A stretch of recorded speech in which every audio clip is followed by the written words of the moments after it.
Assalamualaikum warahmatullahi wabarakatuh. Alhamdulillahirabbil alamin. Shalatu wassalamu ala asrofil anbiya'i wal mursalin. Alhamdulillahirabbil alamin. Amma ba'du. Puji syukur kita atas kehadirat Allah Subhanahu wa taala, berkalimpahan rahmat, taufik beserta hidayahnya, sehingga kita masih diberikan kesempatan, kesehatan dan kekuatan, sehingga kita masih bisa untuk melaksanakan kewajiban kita, rutinitas kita, yaitu belajar. Baik, di sini saya akan mencoba menjelaskan materi mata kuliah Ulumul Quran, yaitu ada 7 materi kita setelah UTS kali ini. Yang pertama yaitu tentang ijaz. Sebelum kita membahas tentang ijaz, terlebih dahulu di sini saya akan menjelaskan apa itu Al-Quran. Nah, Al-Quran merupakan sebuah kitab atau kitab suci yang diturunkan oleh Allah Subhanahu wa taala melalui malaikat Jibril, diturunkan kepada Nabi Muhammad SAW secara berangsur-angsur untuk ditadaburi atau dipelajari, buat tadakuri untuk diingat atau sebagai pengingat. Al-manqulu mutawatiron, diturunkan secara mutawatir, artinya dia bersambung, tidak putus. Nah, di sini saya akan menjelaskan ada suatu hal atau suatu ilmu yang bisa kita bahas. Yang pertama yaitu ijaz. Ijaz merupakan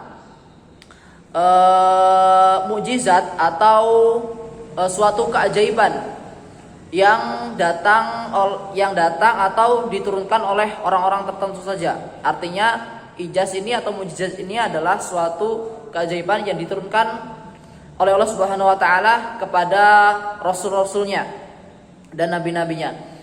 Nah, bercerita tentang ijaz, banyak sekali ijaz atau mukjizat yang turun kepada rasul atau kepada nabi. Contohnya paling dekat adalah kepada nabi kita, Nabi Shallallahu Alaihi Wasallam.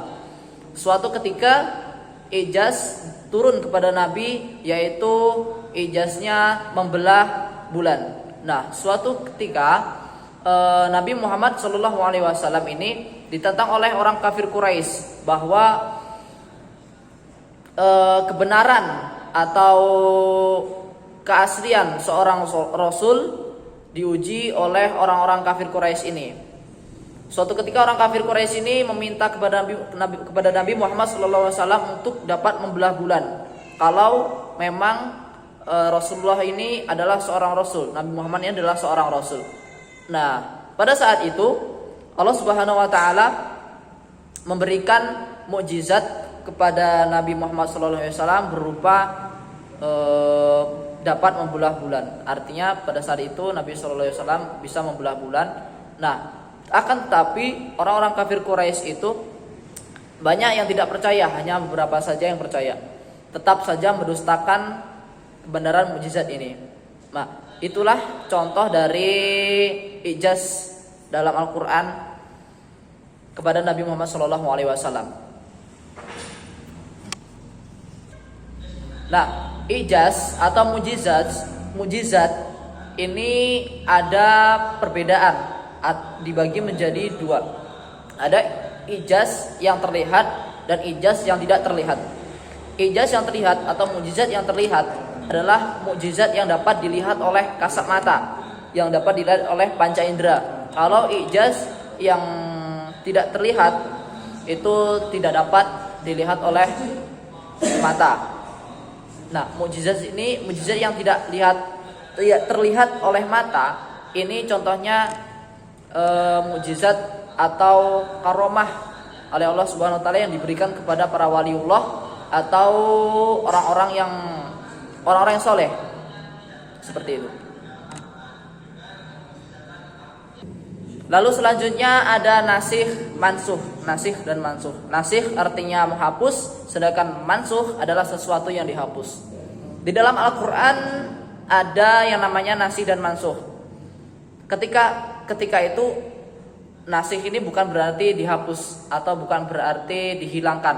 Akan tapi ayat-ayat di dalam Al-Quran itu ada yang dimansuh, ada yang dinasikh dan dimansuh. Ketika itu Nabi Shallallahu Alaihi Wasallam melakukan Isra wal Mi'raj, yaitu di dalamnya membahas tentang sholat. Nah, ketika itu Nabi Shallallahu Alaihi Wasallam belum mendapatkan wahyu atau mendapatkan perintah untuk sholat. Tetapi Allah Subhanahu Wa Taala menurunkan atau memberikan wahyu kepada Nabi Muhammad Shallallahu Alaihi Wasallam itu tentang sholat melalui Isra wal Mi'raj, untuk diajarkan atau diberitahukan kepada umatnya seperti itu. Nah, nasikh dan mansukh ini merupakan suatu cabang ilmu ulumul Quran yang tidak diketahui atau tidak dipahami oleh banyak orang. Banyak orang yang paham tetapi mereka pemahamannya ini keliru atau tidak pas sesuai dengan pelajaran atau materi nasikh dan mansukh.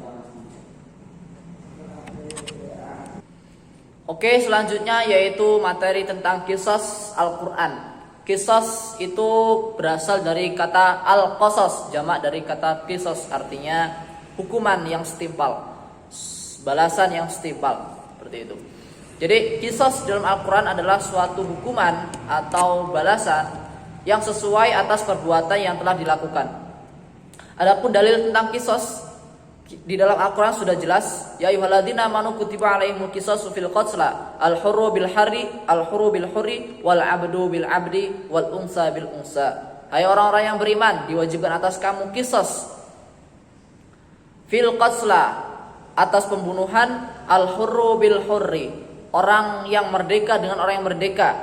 Kemudian wal 'abdu bil 'abdi, hamba dengan hamba, wal unsa bil unsa, wanita dengan wanita. Faman ufiya lahu min akhihi syai'un, apabila keduanya mendapatkan sebuah maaf, fatiba'un bil ma'ruf, maka ikutilah dengan baik. Jadi hukum qisas atau qisas dalam Al-Quran ini sudah jelas. Artinya bahwa qisas atau pembunuhan, balasan yang setimpal atas pembunuhan itu sudah jelas di dalam Al-Quran. Itu semua adalah wajib. Namun di negara kita Indonesia tercinta, bahwa hukum qisas ini tidak bisa diterapkan karena ada yang namanya undang-undang tentang hak asasi manusia. Jadi hak asasi manusia itu melindungi darah atau melindungi manusia dari perbuatan kejam atau pertumpahan darah. Lalu qisas dalam Al-Quran ini dulu berlaku di orang-orang Arab. Orang-orang sekitar Arab itu melakukan qisas, pembunuhan. Apabila mereka membunuh, maka itu juga harus dibunuh. Apabila ia membunuh hewan, maka dia dipotong tangannya, seperti itu. Atau mencuri juga dipotong tangannya, seperti itu. Jadi qisas dalam Al-Quran ini adalah sebuah hukuman yang setimpal. Artinya bahwa hukuman yang berlaku dalam Al-Quran ini harus sesuai. Kalau dia membunuh satu orang, maka dia juga harus dibunuh. Kalau dia membunuh laki-laki, maka yang dibunuh juga dia juga harus dibunuh, seperti itu. Perempuan dengan perempuan, laki-laki dengan laki-laki, merdeka dengan merdeka, seperti itu. Baik, materi selanjutnya yaitu amsal dalam Al-Quran. Amsal itu menurut bahasa berasal dari kata mathala yamthilu maslan wa masalan fahuwa musal. Artinya yaitu perumpamaan atau misal, sehingga dia dijamak menjadi amsal, artinya sebuah perumpamaan atau misal-misal dalam Al-Quran. Ada sebuah ayat yang menjadi amsal, yaitu Quran surah Al-Baqarah 261, yang berbunyi yaitu masalul ladzina yunfikuna amwalahum fi sabilillahi kamasalin habbatin ambatat sab'a sanabila min kulli sumbulatin mi'atu habbah wallahu yudha'ifu liman yasha wallahu wasi'un alim. Perumpamaan, artinya perumpamaan bagi orang-orang yang menginfakkan hartanya di jalan Allah, yaitu seperti sebutir biji yang menumbuhkan 7 tangkai, pada setiap tangkai ada 100 biji. Lalu Allah melipat gandakan barang siapa yang mengerjakan hal tersebut, maka Allah maha luas lagi maha mengetahui. Jadi amsal atau permisalan dalam Al-Quran itu banyak sekali. Contohnya dalam Al-Quran surah Al-Baqarah tadi, bahwa orang yang menginfakkan atau berinfak di jalan Allah seperti orang yang menanam satu butir biji yang nanti dia akan menjadi, yang tumbuh menjadi 7 tangkai dan menghasilkan banyak sekali buahnya. Seperti jagung, kita menanam jagung, satu butir biji jagung dia bisa menumbuhkan satu pohon jagung yang nanti di satu pohon itu dapat menghasilkan 5 atau sampai 6-7 jagung. Dan jagung itu butirnya sangat banyak sekali. Jadi perumpamannya seperti itu. Orang yang sedekah seperti menanam satu biji yang nanti akan tumbuh menjadi banyak sekali. Jadi seperti itu. Selanjutnya yaitu materi tentang aqsam di dalam Al-Quran. Aqsam ini berasal dari kata qasama, yuqassimu qasaman, yang dijamak menjadi aqsam, artinya itu sumpah. Di dalam Al-Quran banyak sekali ayat Al-Quran yang menjelaskan tentang sumpah atau perumpamaan sumpah di dalam Al-Quran. Salah satunya di Quran surah An-Nisa ayat 62 yang berbunyi fa kaifa idza asabatum musibatum bima qaddamat aydihim thumma ja'uka yakhlifuna billahi aradana illa ihsana wa taufiqa. In aradana illa ihsana wa taufiqa. Jadi artinya, maka bagaimana halnya apabila kelak musibah menimpa mereka, orang-orang munafik disebabkan perbuatan tangannya sendiri. Kemudian mereka datang kepada Muhammad sambil bersumpah, demi Allah, kami sekali-kali tidak akan menghendaki selain kebaikan dan kedamaian. Nah, di dalam Al-Quran tersebut terdapat kata-kata sumpah atau kalimat yang bersumpah, yaitu yang berbunyi fa kaifa idza asabasum qaddamat aydihim tsumma ja'uka yahlifuna billah, bahwa kami bersumpah sekali-kali tidak akan menghendaki selain kebaikan dan kedamaian. Di situ merupakan perkataan atau perumpamaan sumpah di dalam Al-Quran. Jadi sumpah itu kita bisa lihat dari kata atau asal katanya atau huruf yang menunjukkan sumpah. Huruf menunjukkan sumpah itu seperti wallahi, tallahi, billahi. Ada 3 huruf qasam, ada 3 atau huruf sumpah itu ada 3. Wawu, ta dengan ba. Wawu, wallahi, tallahi dan billahi. Bahwa demi Allah itu sama saja maknanya sumpah, seperti itu. Di dalam Al-Quran sangat ketat sekali. Jadi kita jangan sering-sering atau mudah sekali berkata sumpah. Sumpah saya tidak bohong, sumpah saya tidak mencuri. Jadi kalau memang kita benar-benar mencuri, jadi jangan sekali-kali kita berkatakan sumpah bahwa kita tidak mencuri, karena itu sangatlah berbahaya dan itu sangatlah fatal hukumnya bagi kita mengatakan suatu hal yang tidak benar menggunakan sumpah.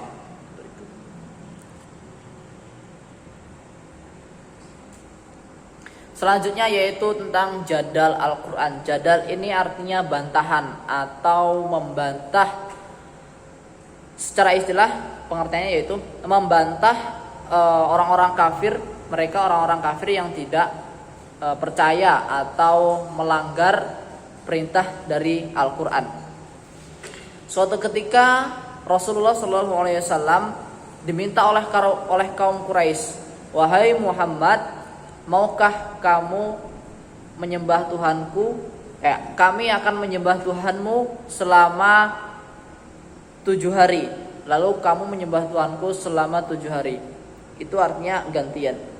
Lalu Allah Subhanahu wa taala menurunkan surah Al-Kafirun yang artinya, katakanlah wahai Muhammad, orang-orang kafir, kepada orang-orang kafir. Ayat ini mengandung suatu bantahan bahwa la a'budu ma ta'budun. Kami atau saya atau aku tidak akan menyembah apa yang kamu sembah, dan wala antum abiduna ma'bud, dan kamu tidak menyembah apa yang aku sembah. Wala ana abidu ma'abatum, dan kamu pula bukan penyembah apa yang aku sembah. Sampai diulang 2 kali, wala antum abiduna ma'bud, dan aku tidak akan menyembah apa yang kamu sembah. Lakum dinukum walidin, untukmu agamamu dan untukmu agamamu. Jadi seperti itu.